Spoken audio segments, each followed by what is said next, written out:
Vijayawada Krishnalanka police స్టేషన్లో జరిగిన సాయి కృష్ణ అనే యువకుడి లాకప్ డెత్ కేసు ఒక సస్పెన్స్ థ్రిల్లర్ లాగా నడుస్తోంది. ట్విస్టుల మీద ట్విస్టులు తీసుకుంటోంది. మొత్తం మీద దాని మీద వేసిన ప్రత్యేక దర్యాప్తు బృందం సిట్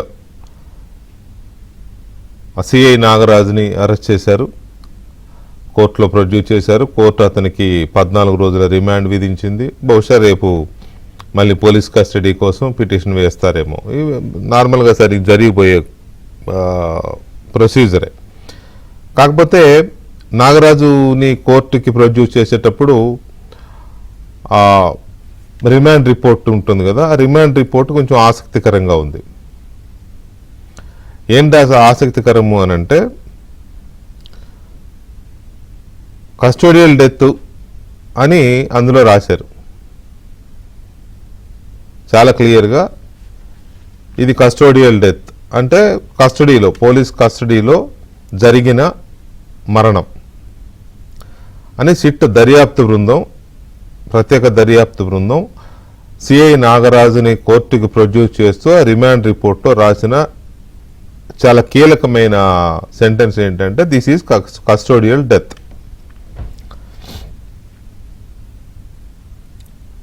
సాయి కృష్ణ డెడ్ బాడీని మాయం చేశారు. ఇది రెండవ కీలకమైన పాయింట్. ఈ రెండిట్లోనే కేసు చాలా ఆసక్తికరంగా, ఆశ్చర్యకరంగా, సస్పెన్స్ థ్రిల్లింగ్గా ఉంటుంది. కస్టోడియల్ డెత్ అంటే డెడ్ బాడీ ఉండాలి. సింపుల్ లాజిక్ కదా. సాయి కృష్ణ డెడ్ బాడీని మాయం చేశారు. మాయం చేశామని ఎవరు చెప్పారు? ఇప్పుడు కస్టోడియల్ డెత్ అని కన్ఫర్మ్ చేస్తోంది దర్యాప్తు బృందం. రైట్, బాగుంది. మాయం చేశారు. మాయం చేశారని ఎవరు చెప్పారు? సిఐ చెప్పాడా? లేకపోతే మాయం చేసినప్పుడు సహకరించిన వాళ్ళు చెప్పారా? లేకపోతే మాయం చేస్తుంటే చూసిన సాక్షులు ఎవరని చెప్పారా? అవన్నీ ఉండాలి కదా. అవేమీ లేవు. ఒకటి కస్టోడియల్ డెత్, రెండోది డెడ్ బాడీని మాయం చేశారు, మూడోది ఎక్కడికి మాయం చేశారు? మాయం చేసినట్టు తెలిసినప్పుడు ఎక్కడికి మాయం చేశారో కూడా తెలియాలిగా.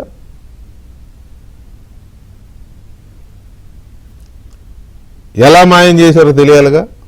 అంటే ఇవన్నీ మనకు వస్తున్న సందేహాలు. ఎక్కడికి మాయం చేశారో తెలియాలి, ఎలా మాయం చేశారో తెలియాలి.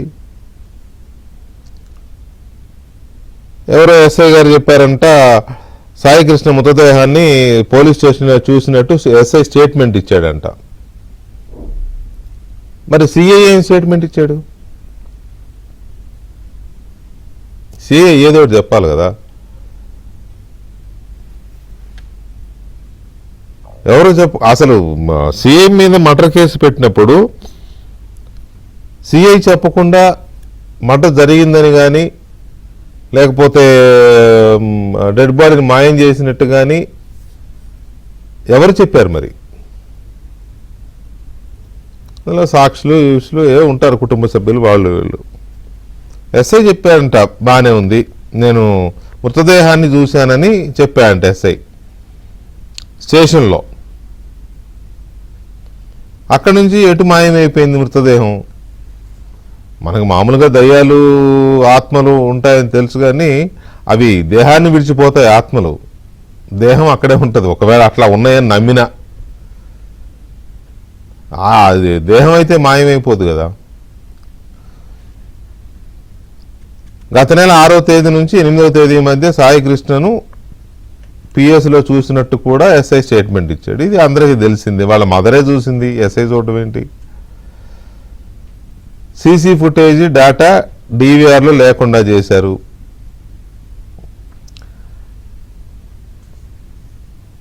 డెడ్ బాడీని లేకుండా చేసి మాయం చేసిన వాళ్ళు సీసీ ఫుటేజ్ ఉంచుకుంటారా? ఎంత అమాయకత్వం కాకపోతే.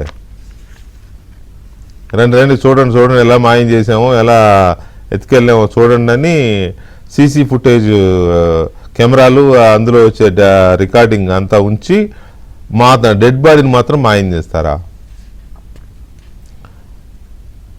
సాయికృష్ణ మరణించాడని తెలిసి కూడా కృష్ణలంక పోలీస్ స్టేషన్ సిబ్బంది మ్యాజిస్ట్రేట్కి సమాచారం ఇవ్వలేదు. ఈ తప్పెవరిది?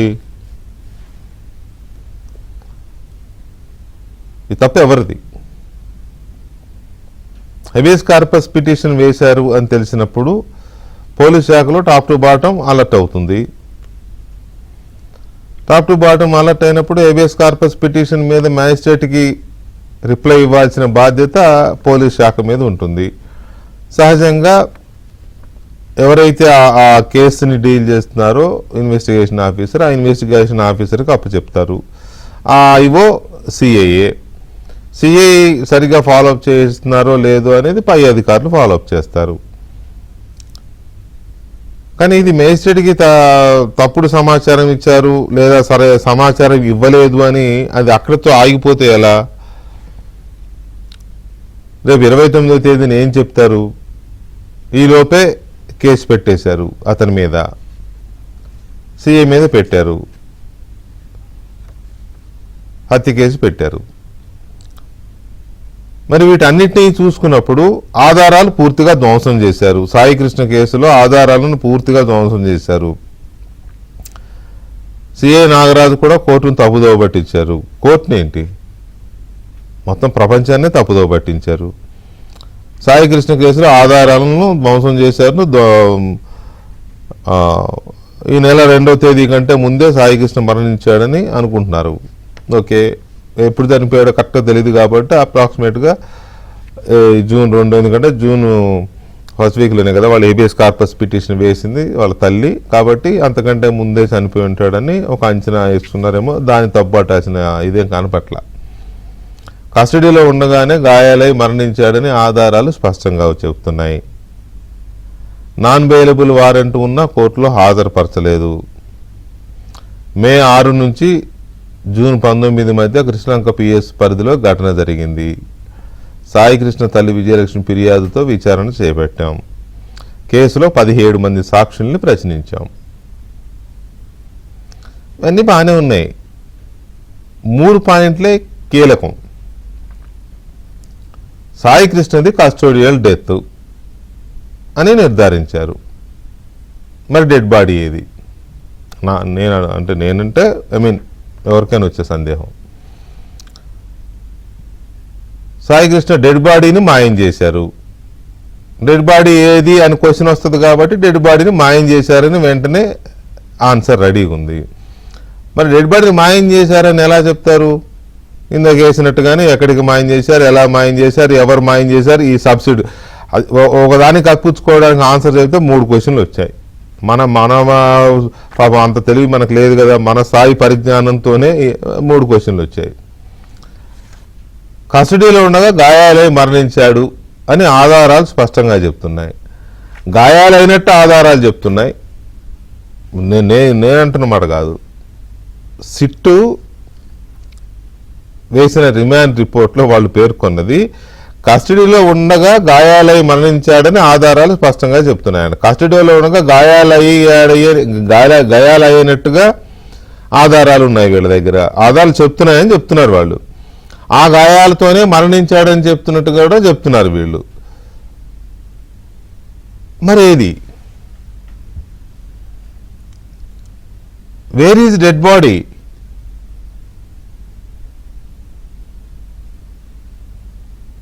మృతదేహం లేకుండా మృతదేహం మీద గాయాలయ్యినట్టు, ఆ గాయాల వల్లనే చనిపోయినట్టు ఎలా ఒక నిర్ధారణకు వచ్చారు? రిమాండ్ రిపోర్ట్ వేశారు, సరే ఓకే, మాది అతను మాయమై ఉన్నాడు కాబట్టి, అదృశ్యమై ఉన్నాడు కాబట్టి మ్యాజిస్ట్రేట్ గారు రిమాండ్ ఇచ్చారు, ఓకే, అది ప్రాసెస్. కానీ గాయాలైనవి అంటున్నారు, మరణించాడు అంటున్నారు, బాడీ దొరకలేదు అంటున్నారు, బాడీని మాయం చేశారు అంటున్నారు. మూడు క్వశ్చన్లు, 3 ఆన్సర్లు వాళ్ళు ఇస్తే 30 క్వశ్చన్లు రేజ్ అవుతున్నాయి. అసలు వీటన్నిటికంటే పరాకాష్ఠ ఏంటంటే, నేను ఇంకొకరో ఎవరో ఒకళ్ళు ఒక పోలీస్ స్టేషన్కి వెళ్ళి నేను పలానా వాడిని హత్య చేశాను అని చెప్తే నా మీద హత్య కేసు పెట్టేస్తారా? వెళ్ళి పంచనామా చేయకుండా, శవం చూడకుండా, శవ పంచనామా జరగకుండా, పోస్ట్ మార్టం చూడకుండా, ఏ ఆయుధంతో చంపాడో తేల్చకుండా, ఎక్కడ చంపాడో చూడకుండా, ఎక్కడెక్కడ గాయాలయ్యాయో చూడకుండా, ఇతనే చంపాడని కారణాలు ఏంటి, ఇతనికి అతనికి ఏమన్నా పగలు కక్షలు కార్పంజాలు ఏమైనా ఉన్నాయో విచారించకుండా అదుపులోకి తీసుకొని, ఇంకా ఇతరులు ఎవరిని విచారించకుండా ఎలా కేసు పెడతారు? డెడ్ బాడీ లేకుండా హత్య కేసు ఎలా?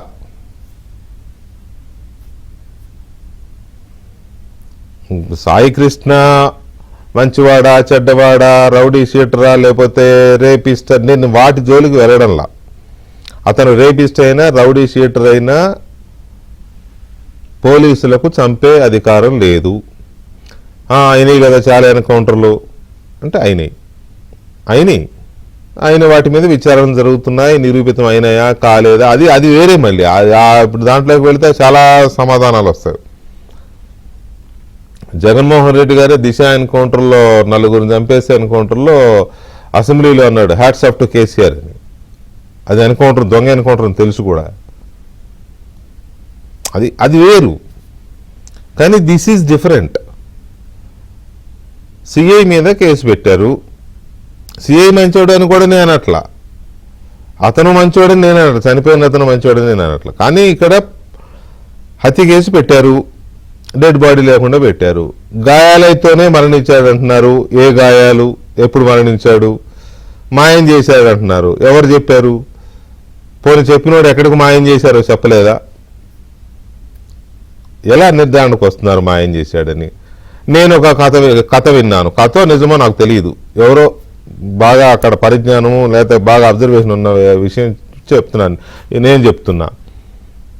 అతని బాడీని తీసుకెళ్ళి జవహర్లాల్ నెహ్రూ బస్ స్టేషన్లో పడేశారంట. నేను విన్నది చెప్తాను. పడేశారని నేను హైదరాబాద్లో ఉన్నా, నాకెవరు విజయవాడ బాగా క్లోజ్ పోలీస్ తోట పరిచయాలు ఉన్న వ్యక్తి చెప్పాడు. బస్ స్టేషన్లో పడేశారంట. పడేసి మళ్ళీ వీళ్ళే గుర్తు తెలియని శవం అని చెప్పి ఆ కన్సర్న్ పోలీసులకు చెప్పారంట. వాళ్ళు ఏదో హాస్పిటల్ వాళ్ళకి ఇస్తారు కదా, వాళ్ళు 1 రోజు 2 రోజులు ఉంచారంట. ఉంచి గుర్తు తెలియని శవం అని చెప్పేసి క్రిమేషన్ చేసేసారంట. ఇది నేను విన్నది. అయితే అది కూడా ప్రొసీజరల్ ల్యాప్సెసే. గుర్తు తెలియని బాడీ దొరికితే యాజ్ పర్ రూల్స్ 2 వీక్స్ ఉంచుతారు మార్చురీలో.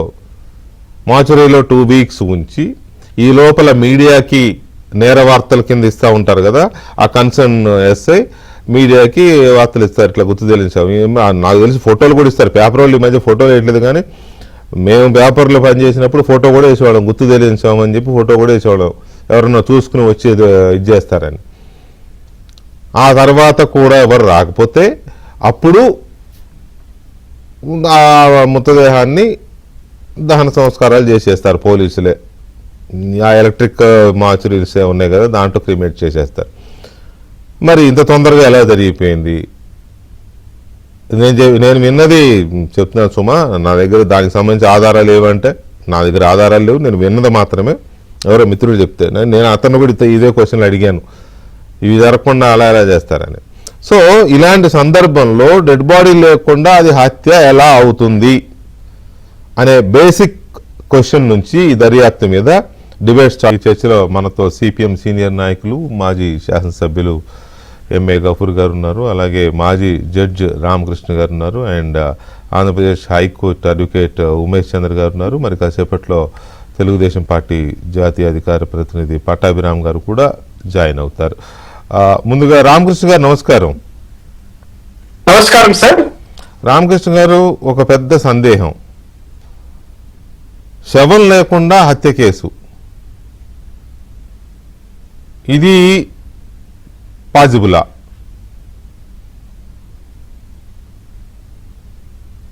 సార్, గుడ్ ఈవినింగ్ మీకు, అదే విధంగా ప్యానల్ ఉన్న పెద్దలు గపూర్ సార్ గారికి, మిత్రుడు ఉమేష్. మన అడ్వకేట్ ఉమేష్ గారికి, ప్రేక్షకులకు అందరికీ నమస్కారం.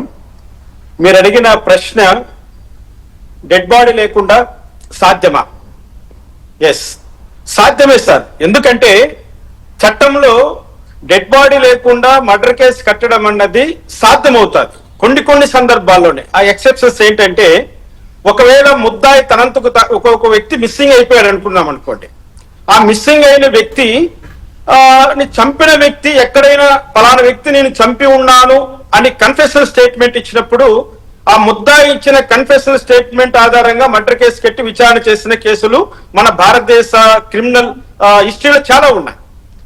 కానీ ఇక్కడ ఈ పర్టికులర్ గా ఈ యొక్క కేసులో విచిత్రం ఏంటంటే, ముద్దాయి నాగరాజు కన్ఫెషన్ స్టేట్మెంట్ రికార్డ్ చేయకపోవడం. ఆ రిమాండ్ రిపోర్ట్ చూస్తుంటే వెంకటకృష్ణ గారు మీరు చాలా ఎక్స్ప్లెయిన్ చేశారు. నాకున్న అనుభవంలో నాకు 25 సంవత్సరాల పాటు ఒక న్యాయవాదిగా, అదేవిధంగా న్యాయమూర్తిగా చూస్తున్న వాడిగా 25 సంవత్సరాల ఈ యొక్క క్రిమినల్ నాలెడ్జ్ లో అనుభవం ఉంది. ఆ రిమాండ్ రిపోర్ట్ చూస్తుంటే, ఇటువంటి రిమాండ్ రిపోర్ట్ తయారు చేయడానిక ఈ కూటమి ప్రభుత్వం 3 సీనియర్ ఐపీఎస్ ఆఫీసర్లను పెట్టి ఒక సిట్ ఏర్పాటు చేసింది. అందుకేనా ఒక ఆర్డినరీ హెడ్ కానిస్టేబుల్ కూడా ఇంతకంటే బాగా రిపోర్ట్ తయారు చేస్తాడండి. రిమాండ్ రిపోర్టు ఎక్కడ చూసినా రిమాండ్ రిపోర్ట్ మొత్తము కట్ అండ్ పేస్ట్లు. ఒక కంప్యూటర్ లో తయారు చేసిన రిమాండ్ రిపోర్ట్ కాదు, ఒక ఐఓ తయారు చేసిన రిమాండ్ రిపోర్ట్ కాదు, ఒక ఇన్వెస్టిగేటింగ్ ఆఫీసర్ తన మైండ్ అప్లై చేసి తయారు చేసిన రిమాండ్ రిపోర్ట్ కాదు, లీగల్ గా ఎన్ఫోర్సబిలిటీలు చేయడానికి అవకాశం ఉన్న రిమాండ్ రిపోర్ట్ కాదు. ఇది న్యాయశాస్త్రానికి, చట్టానికి అవమానం.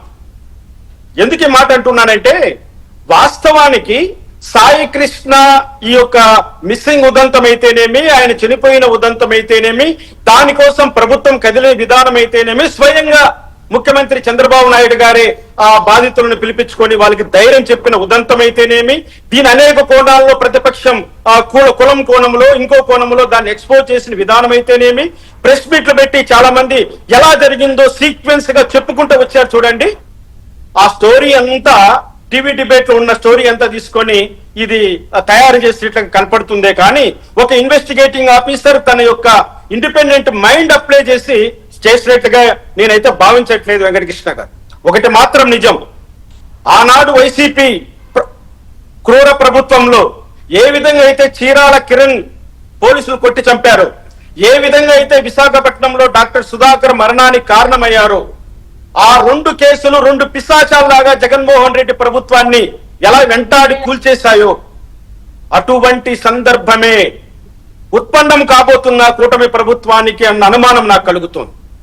ఎందుకంటే న్యూట్రల్ గా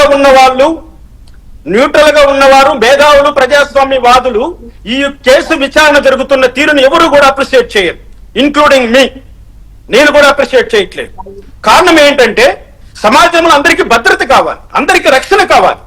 ఆ భద్రత, రక్షణ కల్పించవలసినటువంటి పోలీసులే ఇంత దారుణానికి ఒడిగడతారా? అది భద్రత, రక్షణ, అవి సెకండ్ పార్ట్. ఈ పార్ట్ లో ఈ కేసు దర్యాప్తు చేస్తున్న స్పెషల్ ఇన్వెస్టిగేషన్ టీం, సిట్, ప్రత్యేక దర్యాప్తు బృందం ఈ రిమాండ్ రిపోర్ట్ వేయడము, అతని మీద హత్యా కేసు పెట్టి సిఐ నాగరాజు మీద వేసిన ఈ రిపోర్ట్ చూస్తే మీకు ఒక ఫీలింగ్ కలిగింది, నాకు ఒక ఫీలింగ్.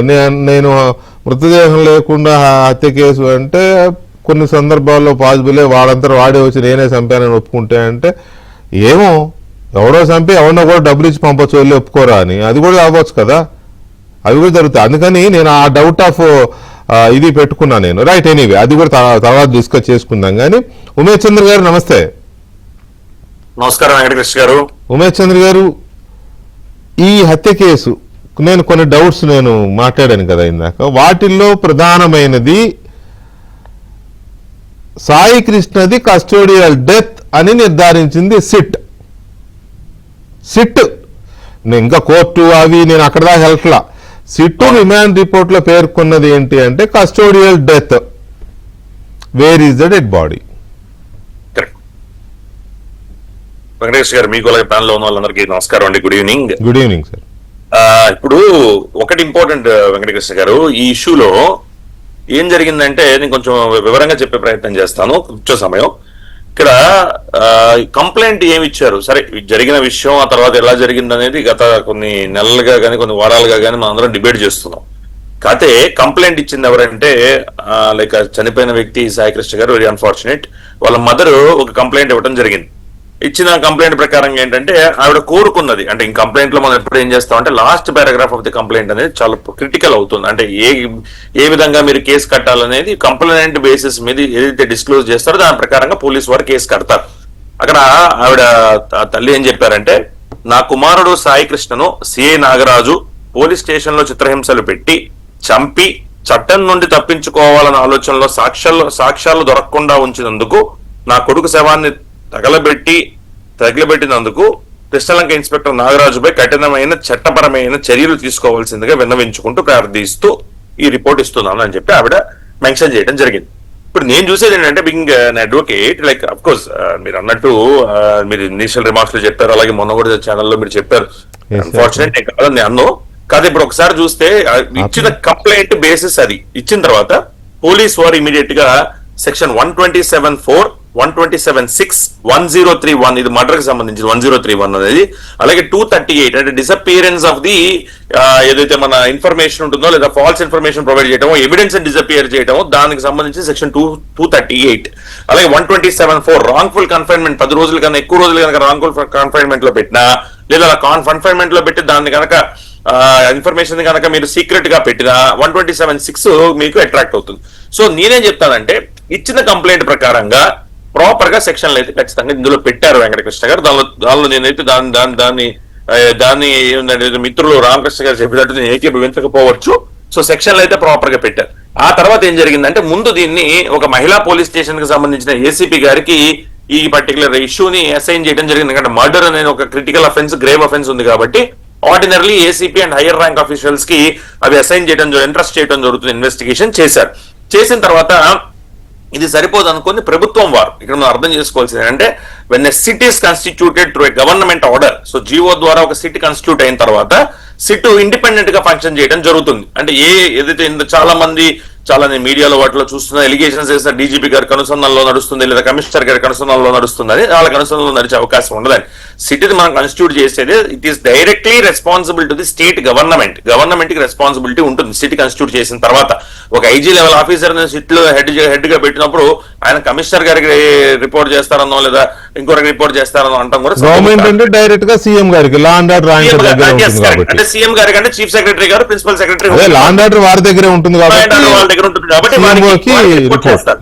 రిపోర్ట్ చేస్తారు. వారు ఒక సిటీని కాన్స్టిట్యూట్ చేయడం జరిగింది. సో ఈ రోజు సిటీ ఒక రిమాండ్ రిపోర్ట్ వచ్చింది. నేనేమంటానంటే, ఈ రోజు హానరబుల్ హైకోర్టు వారు కూడా డివిజన్ బెంచ్ వారు ఒక పబ్లిక్ ఇంట్రెస్ట్ లిటిగేషన్ వింటూ వారు కూడా సేమ్ కామెంట్స్ చేశారు. ఏమంటే, సిట్ కాన్స్టిట్యూట్ అయింది ఈ మధ్యనే కదా, సిట్ ఆల్రెడీ అతను వ్యక్తి ఎవరైతే ఉన్నారో ఆల్రెడీ ఎఫ్ఐఆర్ కట్టిన దాని మీద అతను రిమాండ్ లోకి తీసుకున్నారు కదా, రిమాండ్ లోకి తీసుకుని అతను ఇన్వెస్టిగేట్ చేస్తున్నారు కదా, ఆయన ఈ రోజు మ్యాజిస్ట్రేట్ గారి ముందు ప్రవేశపెడతారని చెప్పారు కదా. Why jump to conclusion so fast? అంత ఫాస్ట్ గా జంప్ అవ్వాల్సిన అవసరం లేదు.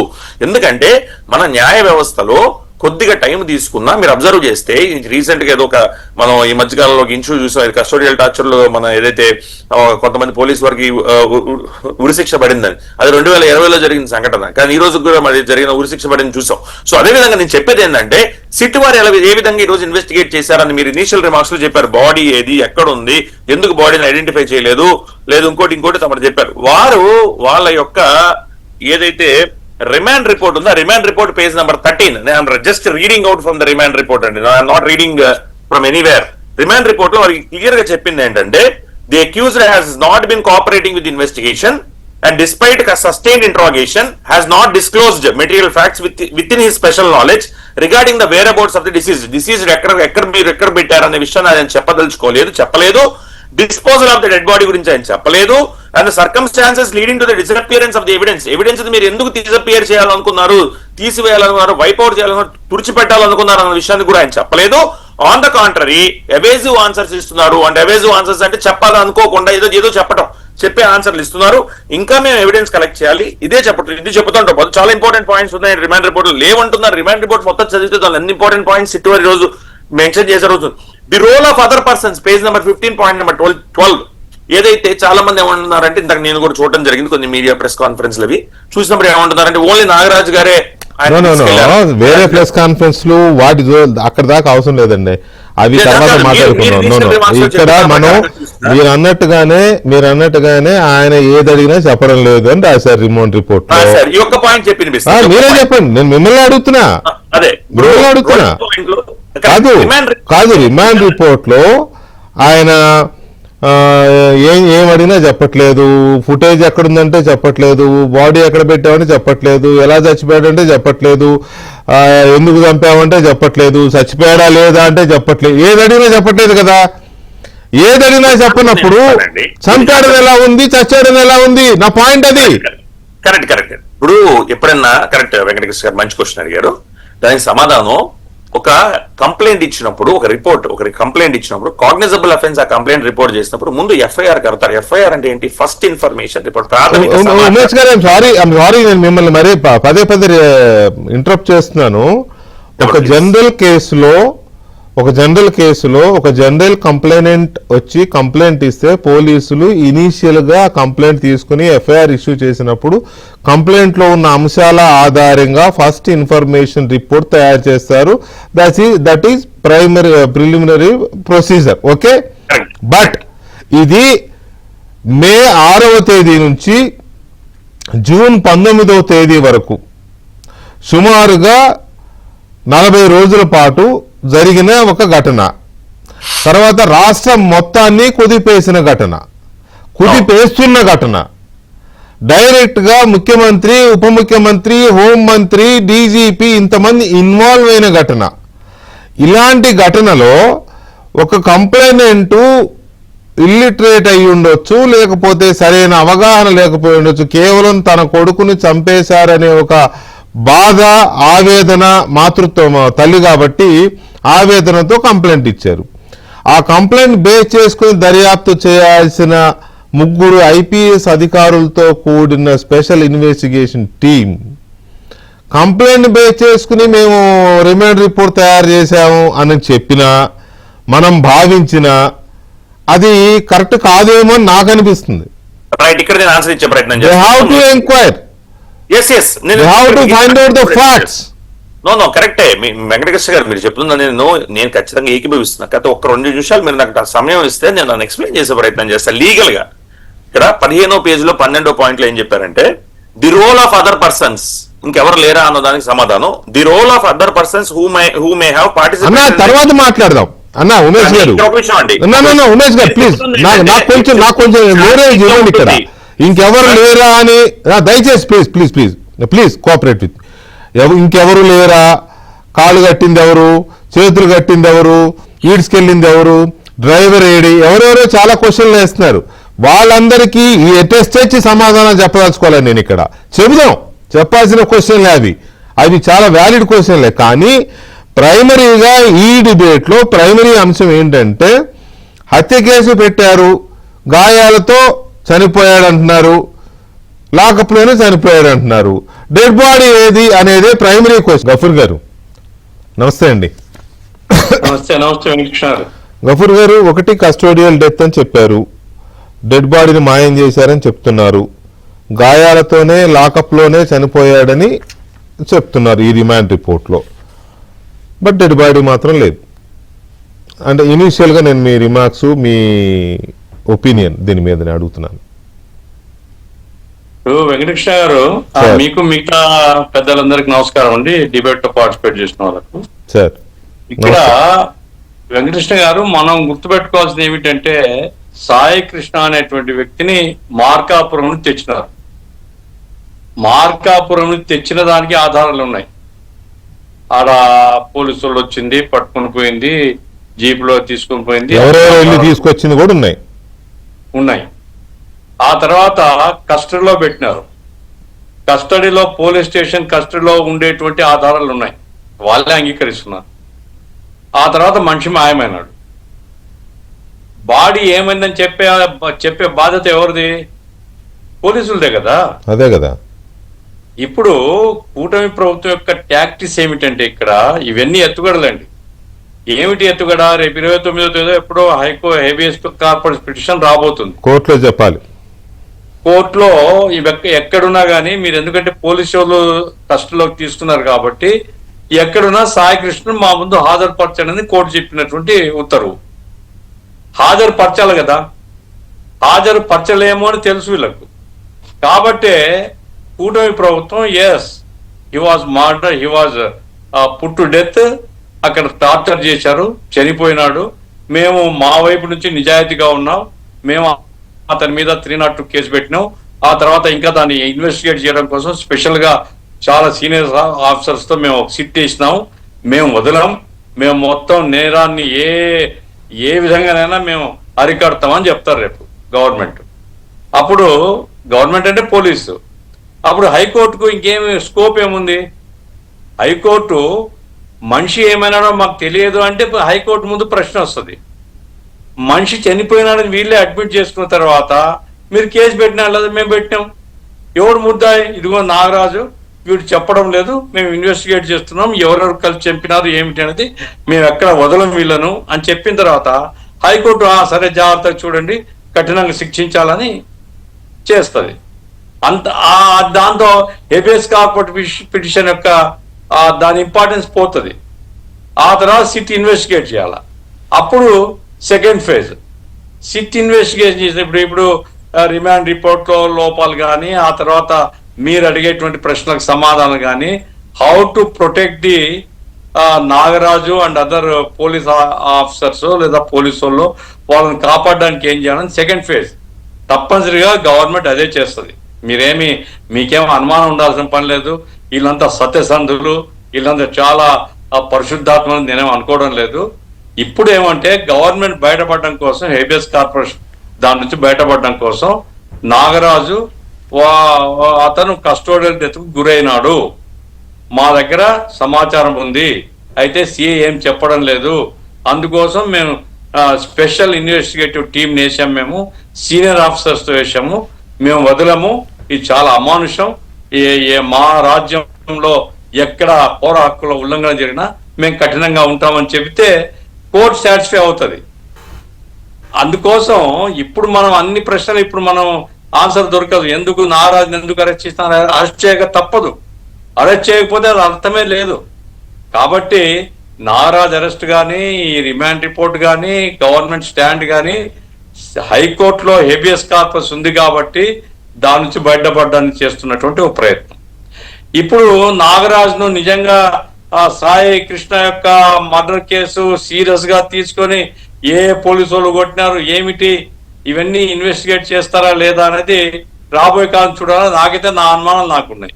ఎందుకంటే ఇదేదో వెంకటేశ్వర గారు, నేను విత్ ఆల్ మై సిన్సియారిటీ నేను చెప్పేది ఏమిటంటే, ఇదేదో పై అధికారులకు ఎవరికి తెలియదు, ఒక నాగరాజు చేసినాడు అని నేనేం అనుకోవడం లేదు.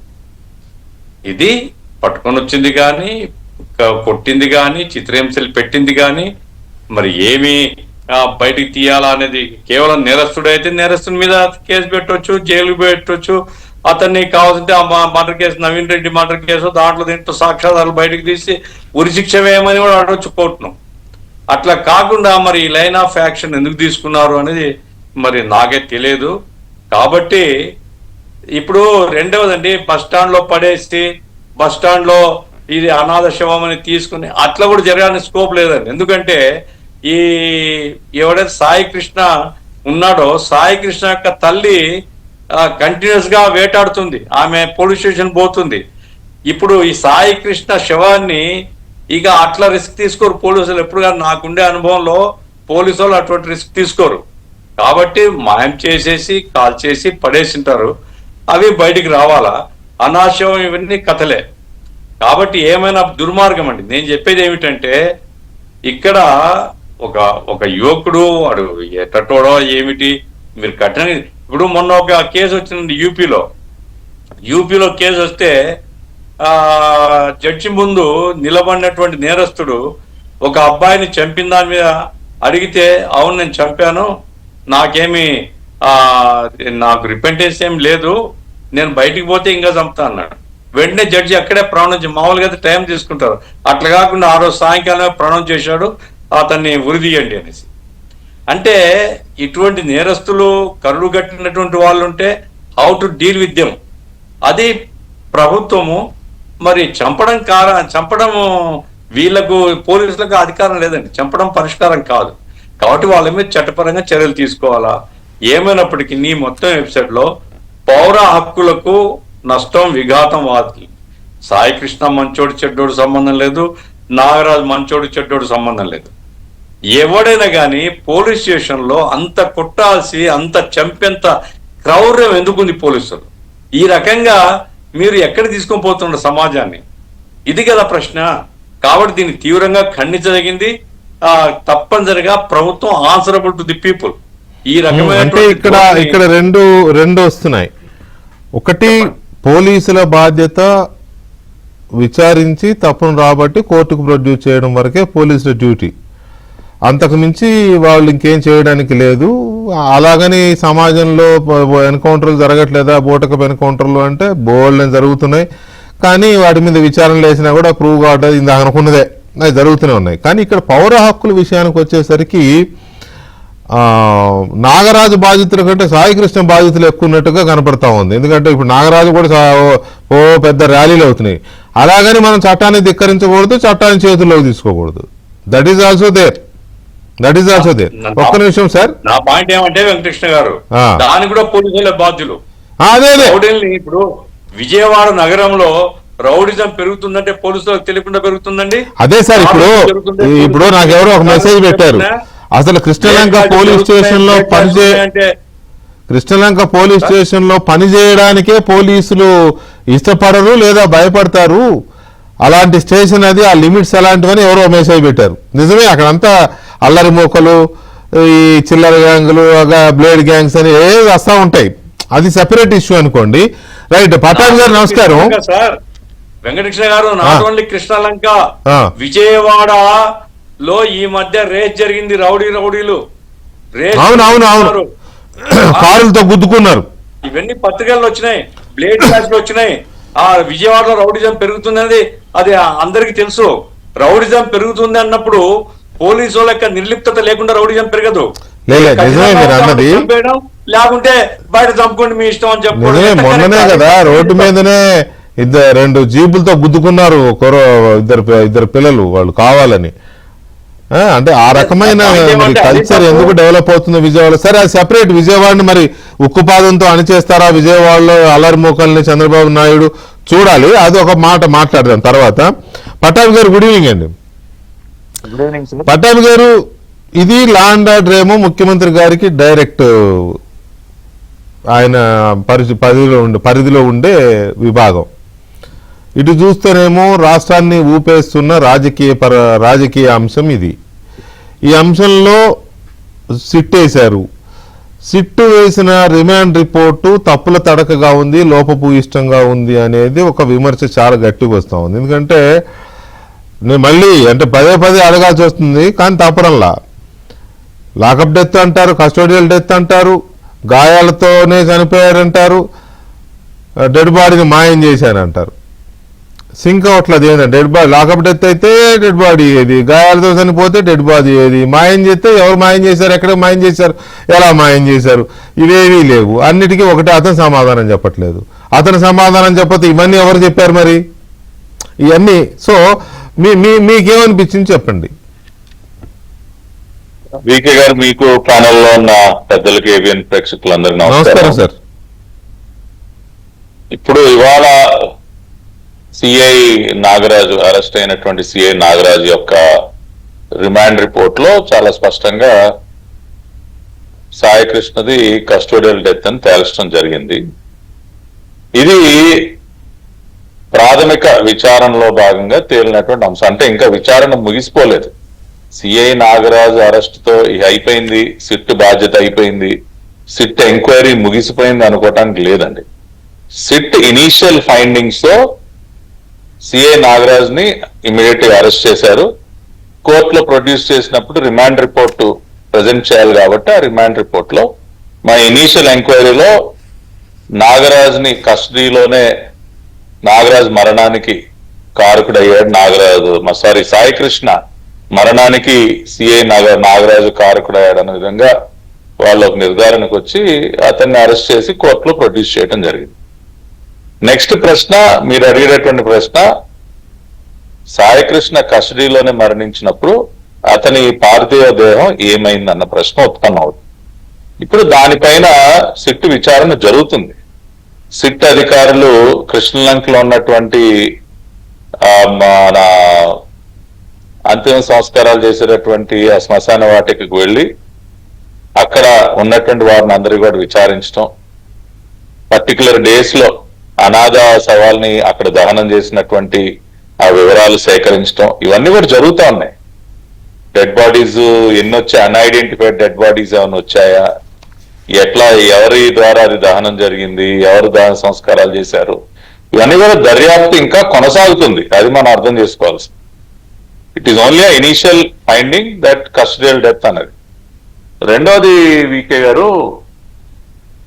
సమాజంలో సరే అసాంఘిక శక్తులు ఎన్నున్నా వాటిని కట్టడి చేసే ప్రయత్నం పోలీసులు గట్టిగా చెయ్యాలని అందరూ కోరుకుంటారు, చెయ్యాలి కూడా.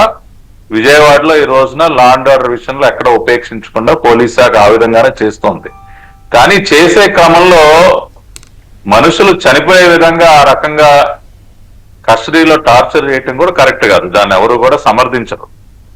కోర్స్ నాగరాజు అనే వ్యక్తి కృష్ణలంక ప్రాంతంలో ఇవాళ అంతమంది ప్రజలు బయటకు వచ్చి ఆయనకి కొంత మద్దతు పలుకుతున్నారంటే ఓకే, అక్కడ కృష్ణలంకలో లా అండ్ ఆర్డర్ పరిస్థితిని చక్కబెట్టడానికి ఆయన గట్టిగా పనిచేసి ఉండొచ్చు, అది వాస్తవం కూడా.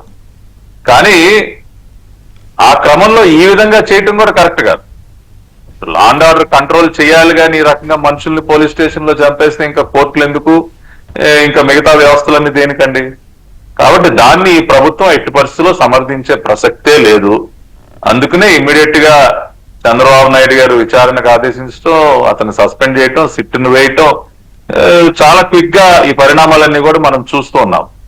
ఆ కుటుంబం కూడా వెళ్లి చంద్రబాబు నాయుడు గారిని కలవటం, వారికి ఒక భరోసాని ఇవ్వటం, వారికి ఇచ్చిన మాట ప్రకారం ఈ రోజున ఆ చర్యలన్నీ కూడా మనం చూస్తున్నాం. కాబట్టి ఇదేదో ఊరికనే హెవియస్ కార్పస్ విచారణ రేపు ఉంది కాబట్టి దాని నుంచి ఏదో తప్పించుకోవడానికి ఏదో అప్పటికప్పుడు ఏదో ఇట్లా ఏదో తేల్చేసా, ఇంకా కేసు క్లోజ్ అయిపోయింది అనుకోవడానికి వీల్లేదు, అవ్వలేదండి. సో డెఫినెట్ గా సాయి కృష్ణ డెడ్ బాడీని ఏం చేశారు అన్నది రాబోయే రోజుల్లో బయటకు వస్తుంది. ఇప్పుడు జైల్లో రిమాండ్ లో విధించి అతను జైలుకి పంపించిన మళ్ళీ పోలీస్ కస్టడీలోకి తీసుకుంటారు, మళ్ళీ కస్టడీ పిటిషన్ వేస్తారు, మళ్ళీ సిఐ నాగరాజు పోలీస్ కస్టడీలోకి వస్తాడు, మళ్ళీ అప్పుడైనా నిజాన్ని కానీ అంబటి రాంబాబు గారు లాంటి నాయకులు కొంతమంది, లేదా అంబటి రాంబాబు గారు పర్టికులర్ గా ఆయన ఏమంటున్నారంటే దీన్ని సిబిఐకి ఇవ్వాలి అంటున్నారు ఒకటి. రెండోది సిఐ పైనుండే ఏసీపీ ఎందుకు మానిటర్ చేయలేదనేది ఒకటి. తర్వాత పైదాకా ఉన్నాయి దీని లింక్స్, ఎవరితో మాట్లాడారు ఏంటి, ఆయన చాలా ఆధారాలు ఉన్నట్టుగానే మాట్లాడుతున్నారు ఆయన. సార్ ఇవాళ ఒకటే చెప్తా ఉన్నా అంబటి రాంబాబుకి, మీ దగ్గర ఉన్న ఆధారాలు ఉంటే వచ్చి సిట్ అధికారులకు ఇవ్వండి. ఎవడొద్దన్నాడు? సిట్కి ఎందుకు ఇస్తారు, సిబిఐకి ఇస్తారు. కాదండి, ఇవాళ ఒక ఎంక్వైరీ, ఇప్పుడు పోలీస్ స్టేషన్లకు వచ్చి కంప్లైంట్లు ఇవ్వట్లేదా? సిట్కి ఇవ్వడానికి ఏంటి నొప్పి? మేమన్నా కాదన్నావా, రావద్దన్నావా? రమ్మనండి, సిట్ చీఫ్ కి ఇమ్మనండి, ఆధారాలు ఇవ్వమనండి, మేమన్నా తీసుకొని అంటే అప్పుడు మాట్లాడమనండి. ఇవాళ మా చిత్తశుద్ధి ఏంటో నిష్పక్షపాతంగా జరుగుతున్నటువంటి దర్యాప్తు ద్వారానే తెలుస్తోంది. ఇక్కడ అంబటి రాంబాబు నేను ఒకటి అడుగుతాను, నమ్ముతారండి అదే అందుకనే రామ్ సింగ్ అడిగితే చెప్తాడు వీళ్ళు ఎంత బాగా నమ్ముతారో సిబిఐని. మీరు సార్ రామ్ సింగ్ వివేకానంద రెడ్డి గారు అతిగా గురించి మాట్లాడతారా? మీరు ఎన్నైనా మాట్లాడారు సార్, వాళ్ళు ఇప్పుడు వాళ్ళ గవర్నమెంట్ అయినప్పుడు వాళ్ళు సిబిఐ నమ్ముతారు. సిబిఐ అధికారులను అడ్డగించిన చరిత్ర ఎవరిది కడపలో? నేను అదే అంటున్నాను సార్, మీరు వాళ్ళ గవర్నమెంట్ లేనప్పుడు వాళ్ళు సిబిఐ నమ్ముతారు. అదే సార్, గవర్నమెంట్ వాళ్ళ అధికారులు ఉన్నప్పుడు సిబిఐ పైన ఏ రకంగా దాడులు చేశారో, సిబిఐ అధికారుల పైన ఏ రకంగా దాడులు చేశారు, వారు ఏ రకంగా అడ్డగించారు అన్ని చూసాం. ఇక్కడ ఒకటి అడుగుతా ఉన్నాను సిట్టు సార్. వాళ్ళని అడగమనండి, పోనీ మీరు నేను ఎందుకు సిట్టు వాళ్ళని అమర్ రాంబాబు గారిని అడగమనండి. మీరు ఏదో ఆరోపణ చేశారు కదా, ఆధారాలు ఏమైనా అడగమనండి. వికే గారు అదే వాళ్ళైనా అడగొచ్చు, తప్పే అది కూడా చెప్తాం. అడగమనండి. ఒక అంబటి రాంబాబు, ఎందుకంటే ఆయన లేవనెత్తిన పాయింట్స్ నన్ను ఆకట్టుకున్నాయి అందుకని. అదే ఇప్పుడు నేను కూడా కొన్ని ఆయనను కూడా ఆకట్టుకుంటే, ఇప్పుడు అబ్దుల్ సలాం సిఐ సోమశేఖర్ రెడ్డి టార్చర్ వల్ల అబ్దుల్ సలాం కుటుంబం మొత్తం రైలు పట్టాల పైన సూసైడ్ చేస్తారు. అంటే ఇప్పుడు మళ్ళీ అవన్నీ మనం డిస్కస్ చేయడం వల్ల ఒక పాయింట్ సార్, ఇవాళ సిబిఐ అడుగుతున్నారు కదా, సిబిఐ ఎంక్వైరీ అడుగుతున్నారు కదా. ఆ రోజున నంద్యాల సిఐ సోమశేఖర్ రెడ్డి అబ్దుల్ సలాం కుటుంబం మొత్తం చనిపోవడానికి కారణం ఏం చర్యలు తీసుకున్నారండి? సోమశేఖర్ రెడ్డి పైన ఏమైనా ఎఫ్ఐఆర్ ఫైల్ చేశారా? అరెస్ట్ చేశారా? సోమశేఖర్ రెడ్డిని సస్పెండ్ చేసి చేతులు దొలుపుకొని ఏమి ఎరగనట్టు తిరుగుతా ఉన్నారు. ఒక కుటుంబం మొత్తాన్ని పొట్టన పెట్టుకున్న సోమశేఖర్ రెడ్డిని కనీసం అరెస్ట్ చేశారా? మీరు చట్టపరమైన చర్యలు తీసుకున్నారా? ఏమైనా ఎఫ్ఐఆర్ ఫైల్ చేశారా? ఇవాళ ఆ రోజున ఎన్ఎండి ఫారూక్ గారు, ఇవాళ మినిస్టర్ గా ఉన్నటువంటి మా మంత్రి గారు, ఆ రోజున శాసన మండలి సభ్యుడు, ఆయన కౌన్సిల్లో ఇది గట్టిగా నిలదీస్తే, ఆ రోజున హోమ్ మినిస్టర్ ఉన్నటువంటి మేకతోటి సుచరిత గారు ఇంకేముంది, రేపే వేస్తాం సిట్టు, లేదంటే రేపే సిబిఐ ఎంక్వైరీ మేము ఆర్డర్ చేస్తామని హౌస్ లో చెప్పినటువంటి హోమ్ మినిస్టర్ ఆ తర్వాత పత్తా లేదు. ఆ రోజున ముఖ్యమంత్రి కనీసం స్పందించలేదు. ఒక కుటుంబం మొత్తం బలైపోయింది సార్.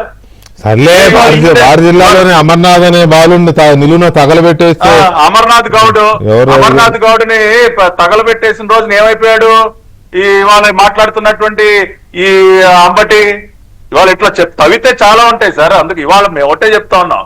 ఇప్పుడు ఇవాళ జరిగినటువంటి ఒక దురదృష్టకర సంఘటనని ఆ గతంలో అప్పుడు కూడా జరిగింది కదా అని మేమేమి వాళ్ళలాగా ప్రవర్తించదలుచుకోవాలా.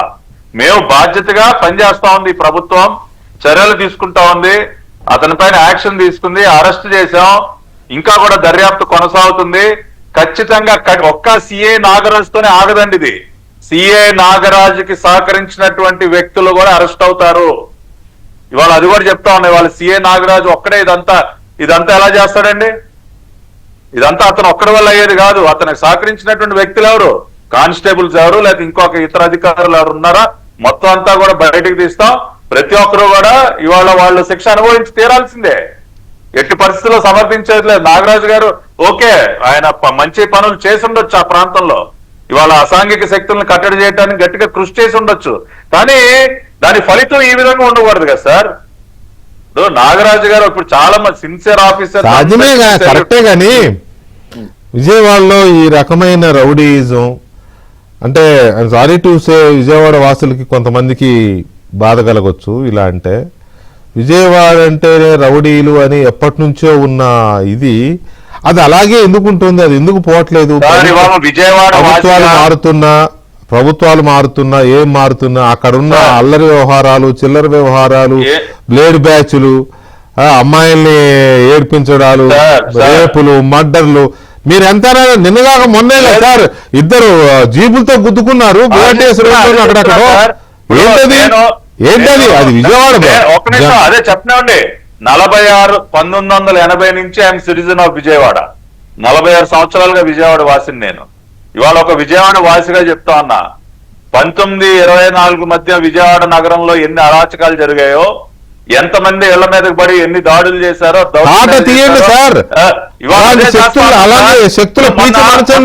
అరే చంద్రబాబు నాయుడు గారు హైదరాబాద్ పాత బస్తే హైదరాబాద్ రౌడీజాన్ని అణిచివేసే చరిత్ర ఉంది. ఇవాళ అదే జరుగుతోంది. ఇప్పుడు మొన్న జీపులు గుద్దుకున్నాయని చెప్పారు, తాట తీసి లోపలేసాం. ఏమన్నా ఊరుకున్నావా? హైదరాబాద్ లో రౌడీజాన్ని అణిచివేసిన చరిత్ర ఉంది కదా ఆయనకి. అలాంటి చూద్దాం, అదే కార్యక్రమం విజయవాడలో కూడా జరుగుతోంది. ఇంప్రెషన్ మంచిది కాదు. సాయి కృష్ణ ఇన్సిడెంట్ జరిగింది కాదు. ఒక్క మాట సార్, ఈ రకమైన ట్రాక్ మంచిది కాదు విజయవాడకి. ఎందుకంటే విజయవాడ అంటే ఇప్పుడు నథింగ్ బట్ అమరావతి, అటు గుంటూరు నథింగ్ బట్ అమరావతి, రాజధాని. ఇవేవి కూడా మంచి పరిణామాలు కావు. ఈ రకమైన గొడవలు, అల్లరి, చిల్లర, రౌడీ చేష్టలు, లా అండ్ ఆర్డర్ ఇష్యూస్ ఇవన్నీ మంచివి కావు. కాబట్టి చంద్రబాబు నాయుడు గారు సీరియస్ గా తీసుకుంటారని అనుకున్నా. రామకృష్ణ గారు, ఇప్పుడు మనందరి అనుభవంలో మామూలుగా పోలీస్ స్టేషన్ అంటే కనీసం 10 మంది, ఎంత చిన్న పోలీస్ స్టేషన్ అయినా కనీసం 10 మంది ఉంటారు. పైగా ఇలాంటి పోలీస్ స్టేషన్లో సిఐ ఉన్నారు, సిఐ ఉన్నారంటే నాకు తెలిసి 2 ఎస్ఐలు ఉంటారు ఆ పోలీస్ స్టేషన్లో. ల్యాండ్ ఆర్డర్ చూసేవాళ్ళు ఒకళ్ళు, లేకపోతే ఇంకొక డిపార్ట్మెంట్ ఉంటాయి కదా వాళ్ళకి. తర్వాత విమెన్ సెక్షన్ చూసేవాళ్ళు ఒకళ్ళు, ఇట్లా. తర్వాత ఒక 20 మంది కానిస్టేబుళ్ళు, ఒక 10-15 మంది హోమ్ గార్డులు, 4-3 హెడ్ కానిస్టేబుల్, ఇంతమంది ఉంటారు. అంటే నేను చెప్పదలుచుకుంది ఏంటంటే చాలా మ్యాన్ పవర్ ఉండే ఎక్కువ డెన్సిటీ ఉన్న పోలీస్ స్టేషన్ కదా. ఇంతమందిలో ఏ ఒక్కరూ చెప్పరా అతనేమయ్యాడు. వెంకటకృష్ణ గారు న్యాయ సూత్రాలను అమలు పరచాలనే ఉద్దేశం పోలీస్ డిపార్ట్మెంట్ లో ఉంటే ఈ కేసు విచారణ మరో రకంగా ఉండేది. ఈ రోజు నేను ఎందుకు మాట్లాడుతున్నా, ఒకవేళ ఉమేష్ గారు నాతో ఏకీభవించకపోవచ్చు, ఎవరి అభిప్రాయాలు వాళ్ళకు ఉంటాయి. చెప్తున్నా, మీరు ఒక అంతకుడు ఉంటే మీరే ఒకళ్ళు అంతకుడు కాదని ఒకళ్ళు అంతకుడు అవునని వాదిస్తారు మీ లాయర్లు. మాకు తెలియదా ఏంటి అభిప్రాయం? చెప్పండి.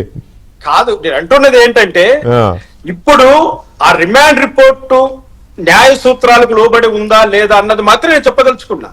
నేను ఆ ఉద్దేశంతోనే 3 ఐపీఎస్ ఆఫీసర్లకు పని లేకుండా ఎందుకు పెట్టారని నేను అడుగుతున్నా. ఇక్కడ ఏంటంటే వెంకటకృష్ణ గారు, ఇప్పుడు హెబియస్ కార్పస్ పిటిషన్ వేసిన దాంట్లో state of Andhra Pradesh represented by its principal secretary, home department, ఎవరిదంటే రెస్పాన్సిబిలిటీ 14/6 వాళ్ళు వేశారు. 15/6 మీ జీపీనో ఏపీపీనో కోర్టు ముందు నిలబడి ఏం చెప్పారండి? ఏం చెప్పారు కోర్టుకి? కానీ టాస్క్ ఫోర్స్ పోలీసులు, సిపి హ్యాండ్ ఓవర్ లో ఉన్నటువంటి టాస్క్ ఫోర్స్ పోలీసులు మార్కాపురం వరకు వెళ్ళొచ్చు, మార్కాపురంలో ముద్దాయిని పట్టుకురావచ్చు, స్టేషన్ లో పెట్టచ్చు, లాకప్ లో పెట్టచ్చు, ఎంట్రీ చేయొచ్చు, రిక్విజేషన్ ఇవ్వచ్చు. ఇవన్నీ కూడా హోమ్ డిపార్ట్మెంట్ తెలియదండి? ప్రిన్సిపల్ సెక్రటరీ తెలియదా? మీ కోర్టులో ఉన్నటువంటి మీ జీపీలకు ఏపీలకు తెలియదా ఈ విషయము? కోర్టు ముందర అబద్ధాలు చెప్పింది గాక ప్రభుత్వాన్ని వెనకేసుకొచ్చే విధానము ఇదే. నేను కూడా ప్రభుత్వాన్ని సమర్థిస్తా. ఎంతవరకు సమర్థిస్తాం? మనము న్యాయం చదువుకున్నాం, న్యాయశాస్త్రం చదివాం, న్యాయపక్షాన్ని నిలబడాలి, కొంచెమైనా నిలబడండి. నేను అదే అడుగుతున్నాను ఈరోజు. ఆ రిమాండ్ రిపోర్ట్ లో చదవండి. ఎక్కడైనా ఆయన అడుగుతా, ఉమేష్ గారు చదివి వినిపించాడు, ఎక్కడైనా మీరు రికార్డెడ్ గా ఆయన కన్ఫెషన్ స్టేట్మెంట్ గానీ, ఆయనకి ఇచ్చినటువంటి క్వశ్చనీర్ గానీ, ఇంటరాగేటరీస్ గానీ రిమాండ్ రిపోర్ట్ కన్ఫెస్ చేయలేదు కదా. ఆయన కన్ఫెషనే లేదు.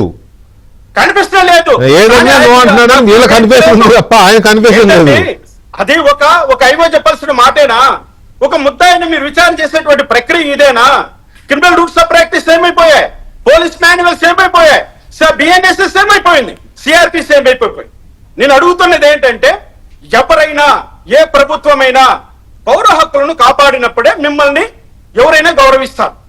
మేము వైఎస్ఆర్సీపీలో జరిగిన అకృత్యాల గురించి పోరాటం చేశాం. కూటమి ప్రభుత్వం మంచి ప్రభుత్వం అని ఆనందంగా ఉన్నాం.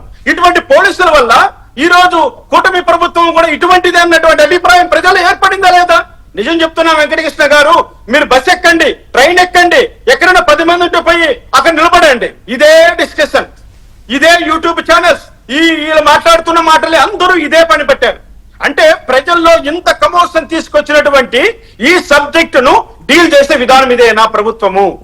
ప్రభుత్వం దగ్గర సరైనటువంటి ఎక్విప్మెంట్ లేదా? సరైనటువంటి పనిచేసేటువంటి పనివంతులు లేరా? మంచి ఆఫీసర్ లేరా మీ దగ్గర? ఎప్పుడు జరిగింది? సమస్య ఏంటంటే మంచి ఆఫీసర్లు ఎక్కువయ్యి మంచి ప్రభుత్వం ఎక్కువ అయ్యేసరికి దాన్ని ఇది పట్టుకోలేకపోతున్నారు. ఒక్క నిమిషం పట్టాబ్ గారు, ఒక్క నిమిషం మీ దగ్గరకు వస్తాను. వచ్చే ముందు ఉమేష్ గారు, ఇప్పుడు ఇందాక మనం ఎక్కడైతే ఆపామో ఆ పాయింట్కి వద్దాం. ఇప్పుడు ఆ పాయింట్ ఏంటి అంటే, గాయాలతో చనిపోయాడు, శవాన్ని మాయం చేశారు, లేకపోతే ఇంకొకటి ఏదో చేశారనే దాని మీద చాలా మంది మాట్లాడుతున్నారు. వైసీపీ నాయకులు పేరు నాని గారు కావచ్చు, లేకపోతే ఇంకోరు కావచ్చు, కొన్ని పాయింట్స్ లాగుతున్నారు. డ్రైవర్ లేడా సిఐకి? సిఐ ఒక్కడే తీసుకెళ్లాడా డ్రైవర్ లేకుండా బాడీని మాయం చేయడానికి? లేకపోతే గాయాలని అంటే మరి అన్ని గాయాలు ఒక్కడే కొట్టాడా? స్టేషన్లో ఉన్న అందరినీ బయటికి పంపించి, నేను చెప్పాను ఇప్పుడు 20 మంది ఉన్నారు అనుకోండి కనీసం స్టేషన్లో, అందరినీ బయటికి పంపించేసి ఒక్కడే కొట్టాడా?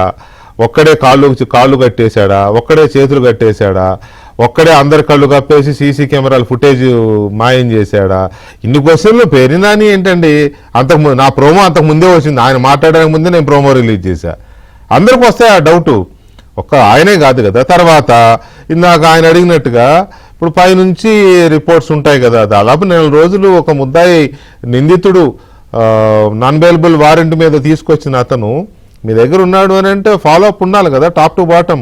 కనీసం మరి డీజీపీ దాకా కాకపోయినా ఏసీపీఓ కమిషనర్ ఉంటుందనే ఒక అంచనాలు ఉంటాయి కదా, అవేవీ లేవేంటి అనే క్వశ్చన్కి ఎవరు చెప్పాలి సమాధానం? వెంకటకృష్ణ గారు, మీరు చాలా ఏదో అంటారు కదా లెందీ క్వశ్చన్ అని, మీరు చాలా లెందీ క్వశ్చన్ అడిగాను కానీ ఆన్సర్ క్రిస్పీగా ఉండాలి ప్లీజ్. సెక్షన్లు సైటేషన్లు వద్దు, నాకు దయచేసి కొద్దిగా సమయం ఇవ్వండి, ఇస్తే నేను చెప్తా. టైం తక్కువ ఉంది బ్రదర్ ప్లీజ్. ఏదైతే remand report, I try to be as brief as I can be అండి.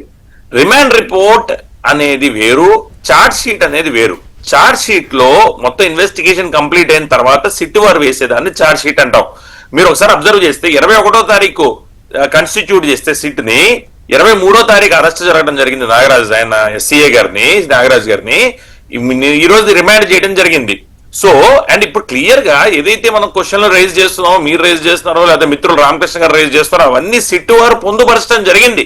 The role of the other accused persons దాంట్లో కాదండి, మీరు చెప్పిందంటే నాకేం వ్యాలిడ్ పాయింట్ కనపడాల. ఎందుకంటే సిట్ ఏర్పాటు చేశారు, సిఐ నాగరాజు పరారీలో లేడు, ఊళ్ళోనే ఉన్నాడు, నిన్న అరెస్ట్ చేశారు. యాజ్ పర్ రూల్ అరెస్ట్ చేసిన 24 గంటల్లో కోర్టులో ప్రొడ్యూస్ చేయాలి, అదే జరిగింది. ఒక విషయం ఇక్కడ సిఐ నాగరాజ్ అనే వ్యక్తి చేసిన అది బికాజ్ రిక్విజిషన్ కమిషనర్ గారి ద్వారా రిక్విజిషన్ వెళ్ళింది అన్నారు. Remand report, as per the remand report, requisition was given by CI for task force to go and arrest this particular individual. అది క్లియర్ గా మనకి రిమాండ్ రిపోర్ట్ పేజ్ 9 లో 19th పాయింట్ లో mention చేశారు. ఇంకోటి, నాగరాజ్ అనే వ్యక్తి చాలా వైలేషన్స్ చేశారు, నేను చేయలేదు అన్నట్లా, చాలా వైలేషన్స్ చేశారు. Supreme Court judgment D K Basu versus state of West Bengal clear violation జరిగింది. ఎందుకంటే ఇమీడియట్ గా అరెస్ట్ చేసిన వెంటనే అరెస్ట్ చేసిన వ్యక్తికి వాళ్ళ ఫ్యామిలీ మెంబర్స్ కి ఇన్ఫార్మ్ చేయాలి, అరెస్ట్ చేసిన వ్యక్తికి కూడా తన ఫ్యామిలీ మెంబర్స్ కి ఇన్ఫార్మ్ చేసుకునే అధికారాన్ని ఇవ్వాలి. ఇచ్చుండుంటే ఆ రోజే వారు ఏబిఎస్ కార్పస్ పిటిషన్ మూవ్ చేసి ఉండుంటే ఈ దుర్ఘటన జరుగుండేది కాదని నా అభిప్రాయం ఖచ్చితంగా. రెండోది, మెడికల్ ఎగ్జామినేషన్ ప్రతి 48 గంటలకు ఒకసారి మెడికల్ ఎగ్జామినేషన్ జరగాలని డీకే బసు జడ్జిమెంట్ లో చెప్పారు, అది జరగల.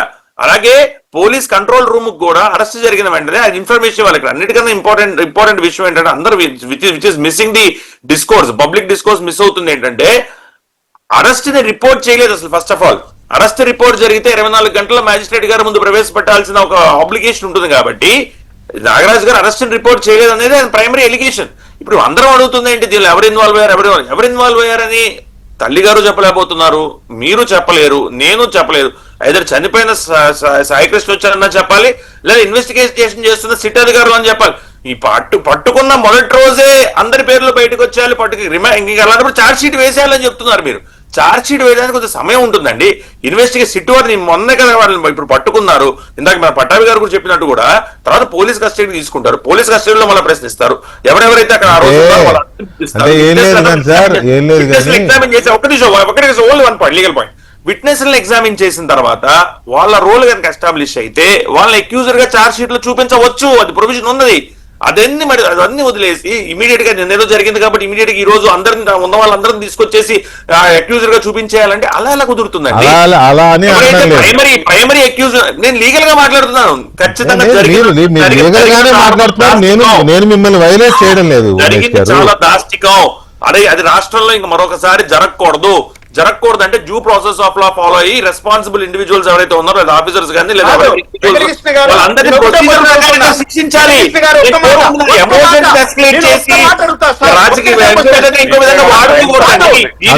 రామకృష్ణ గారు అడగండి,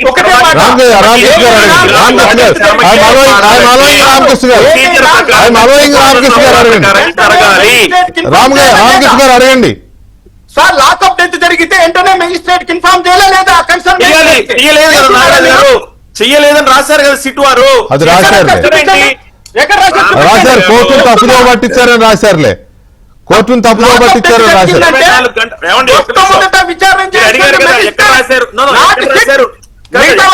అడిగారు కదా అది కాదు కానీ అది కాదు రామకృష్ణ గారు రామకృష్ణ గారు ఒక్క మాట దయచేసి రెస్పెక్ట్ ఫర్ యూ. దయచేసి మీరు చట్టాన్ని చూడకుండా ఆవేశంతో మాట్లాడితే ఎట్లాగా?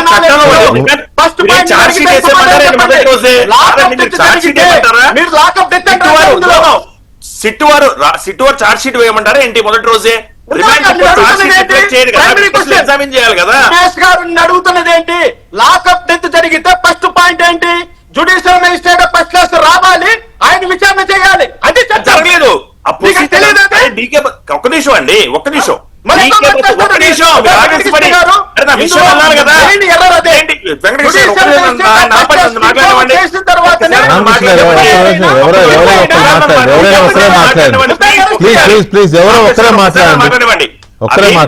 నేనే చెప్తున్నా, మళ్ళీ అది జరగలేదని నాకు చెప్తారేంటి? డీకే బస్సు జడ్జ్మెంట్ ఫాలో అవ్వలేదని చెప్తున్నా.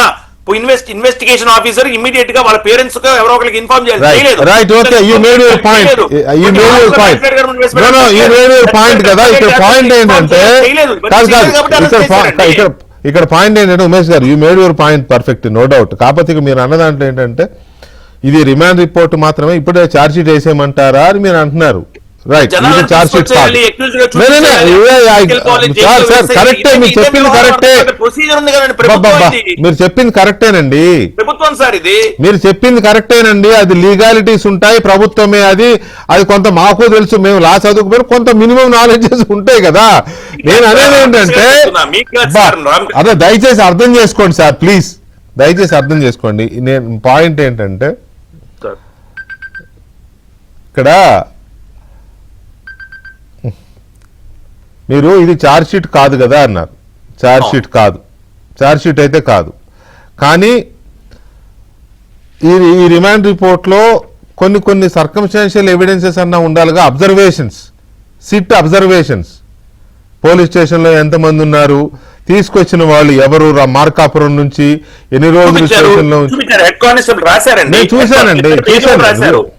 అది హెడ్ కానిస్టేబుల్ పేరు చూశాను, ఆవిడ ఇంకొక లేడీ పోలీస్ పేరు రాశారు, ఆవిడ చెప్పిన విషయాలను కోట్ చేశారు. కానీ స్టేషన్ లో ఇంతమంది ఉన్నప్పుడు ఎవరు చూడలేదు, ఫుటేజ్ మాయమైందని అంటున్నారు, 1 month ఫుటేజ్ లేదు అని అంటున్నారు. అది ఇన్వెస్టిగేట్ చేయాలి, ఖచ్చితంగా ఇన్వెస్టిగేట్ చేయాలి. అదే సార్ నేను అనేది. ఇప్పుడు రిమాండ్ ఇంత పెద్ద స్టేట్ మొత్తాన్ని ఊపేస్తున్న కేసులో రిమాండ్ రిపోర్ట్ లో ఒక నాగరాజ్ అరెస్ట్ అని చెప్పి మిగతా ఏమీ మాకు తెలియట్లేదని రాసేసి పడేస్తే అది కాదు కదా. పట్టాభి గారు మీరేదో చెప్తున్నారు, చెప్పండి, ఇందాక ఆపాను. సార్ ఇందాక నేను ప్రస్తావించదలుచుకున్న పాయింట్ కూడా ఇదే.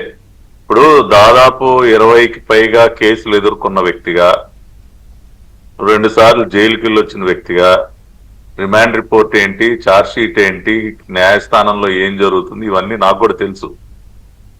కాబట్టి ఇక్కడ ఉమేష్ గారు చెప్పిన దాంతో నేను ఏకీభవిస్తాను. అదే నేను చెప్పాలనుకుంది కూడా.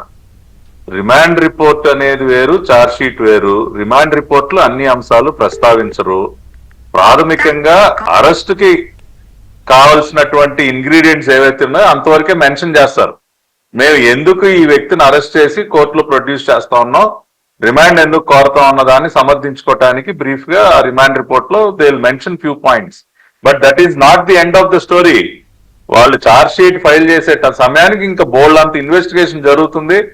రిమాండ్ రిపోర్ట్ కి ఛార్జ్ షీట్ కి బోల్డ్ అంత తేడా ఉంటుంది. కాబట్టి దయచేసి పెద్దలు రామకృష్ణ గారు కానీ వీరందరూ కూడా అర్థం చేసుకోవాల్సింది, ఇప్పుడే మనం తొందరపడి ఏ కన్క్లూజన్ కి రావద్దండి. ప్రభుత్వ చిత్తశుద్ధిని శంకించవద్దు. ఖచ్చితంగా ఛార్జ్ షీట్ ఫైల్ చేసే సమయానికి ఇంకా మరిన్ని వాస్తవాలు బయటికి తీసుకొస్తాం. దీనికి బాధ్యులైన ప్రతి ఒక్కరిని కూడా శిక్షిస్తాం. రెండోది, పేర్ని నాని, ఒక్క నిమిషం సార్, నేను ఎక్కువ టైం తీసుకున్నాను. పేర్ని నాని ఇవాళ ఏదో పాయింట్ బై పాయింట్ ఏదో మాట్లాడుతూ ఉన్నాడు. మరి ఇదే పేర్ని నాని కాదంబరి జత్వానీని కస్టడీలో పెట్టి టార్చర్ చేసిన రోజు ఎక్కడున్నాడండి? ఒక డీసీపీ స్థాయి అధికారిని బాంబే పంపించి ఒక మహిళని కిడ్నాప్ చేసి విజయవాడ తీసుకొచ్చి, తల్లిదండ్రులు కూడా కిడ్నాప్ చేసి విజయవాడ తీసుకొచ్చి, మహిళలను కూడా చూడకుండా ఇబ్రహీంపట్నంలో ఒక ప్రైవేట్ గెస్ట్ హౌస్ లో 40 రోజులు బంధించి టార్చర్ చేసిన రోజున ఏమైపోయాడు ఈ పేరు? అనకూడదు కానీ సారీ లైవ్ లో చెప్పొచ్చు లేదు. పాపం అమ్మాయికి పీరియడ్స్ అంటే శానిటరీ నాప్కిన్స్ కూడా ఇవ్వలేదండి దుర్మార్గులు. ఇవాళ వీళ్ళు వాళ్ళు మాకు నీతులు చెప్తారా సార్? ఏదో దేవుడి దయ వల్ల వాళ్ళ ప్రాణాలు పోలా.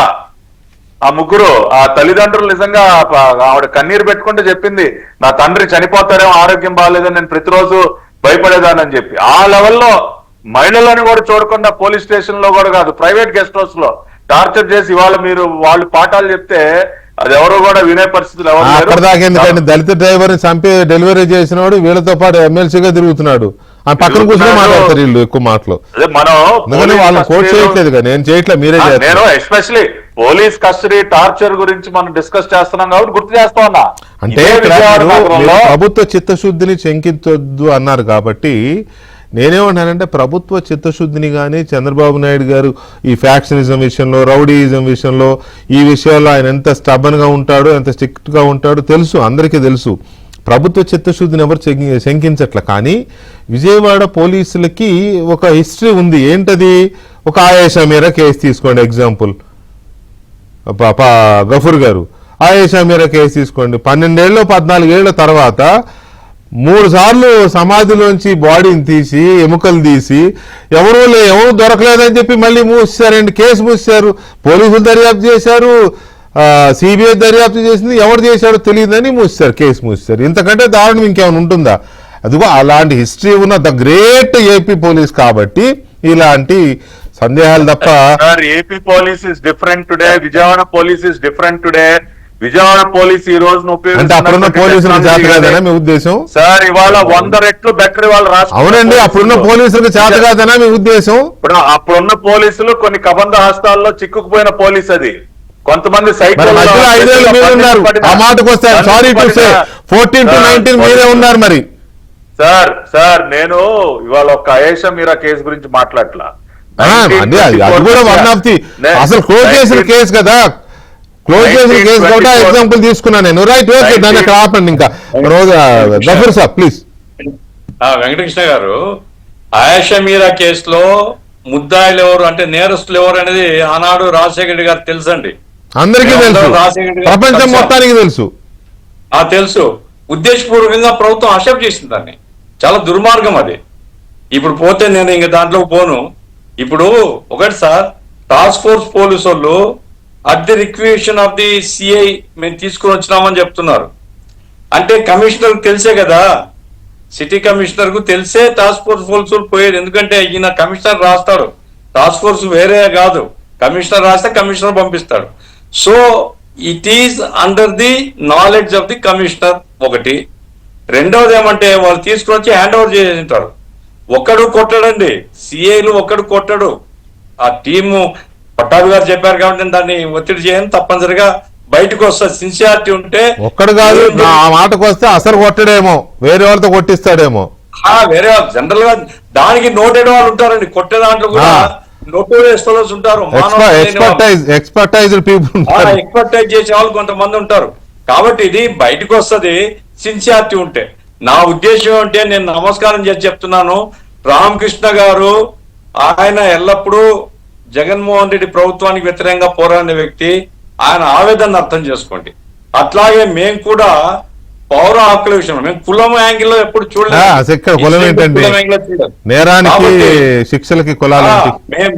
మేము రిక్వెస్ట్ చేసామంటే కూటమి ప్రభుత్వానికి ఇటువంటి ఇన్సిడెంట్స్ ప్రభుత్వానికి చెడ్డ పేరు తెస్తాయి, కూలంకషంగా దర్యాప్తు చేయించండి. ఆ టీం ఎవరు, చంపి ఏం చేశారు, ప్రజల్లో ఒక విశ్వాసం తీసుకొని రావాలా. ఆ రకంగా కృషి చేయమని మాత్రం మేము కోరుతున్నాం. రామకృష్ణ గారు చెప్పిన మాటలు, గఫూర్ అన్న చెప్పిన మాటల్ని మేము పాజిటివ్ గానే స్వీకరిస్తాం. ఖచ్చితంగా ఇవాళ ప్రభుత్వానికి చెడ్డ పేరు రాని విధంగా దర్యాప్తు జరుగుతుంది. నిందితులు ఒక్క సిఐ నాగరాజు మాత్రమే కాదు, ఇంకా కొంతమంది ఎవరున్నా సరే వాళ్ళందరినీ కూడా ఖచ్చితంగా శిక్షిస్తాం. దానిలో ఏ అనుమానం వద్దన్నా, రామకృష్ణ గారు మాట్లాడినా మీరు మాట్లాడినా we will take it in positive. మా మాటల్ని మీరు ఎలా తీసుకున్నా కనీసం వాళ్ళిద్దరి మాటలైనా పాజిటివ్ గా తీసుకున్నారు సార్. మీ మాటలతో సహా మీరేంటి ఏం సూచనలు చేసినా అలా అని అది అందుకనే చేతులు జోడించి చెప్తున్నా, మీ మాటలతో సహా. Thank you very much. ఇది సీరియస్ డిస్కషన్ యాక్చువల్ గా ఇట్స్ వెరీ సీరియస్ డిస్కషన్ అండి. ఇలాంటివి ప్రభుత్వానికి మంచి పేరు తీసుకొచ్చేవి కావు. పోలీసులు కూడా ఇలాంటివి చేయకూడదు. వాళ్ళు నేరస్తులైనా అమాయకులైనా ఎవరినైనా పోలీసులు అలా చేయడానికి లేదు. సో ఏదైనా చట్ట ప్రకారం జరగాల్సింది. Anyway, thank you very much Pattabhi గారు, గఫూర్ గారు, రామకృష్ణ గారు అండ్ ఉమేష్ గారు. థ్యాంక్ యూ వెరీ మచ్ అండి చర్చలో పాల్గొన్నందుకు. ఇది వాళ్ళ డిబేట్. మళ్ళీ రేపు కలుద్దాం. శుభరాత్రి.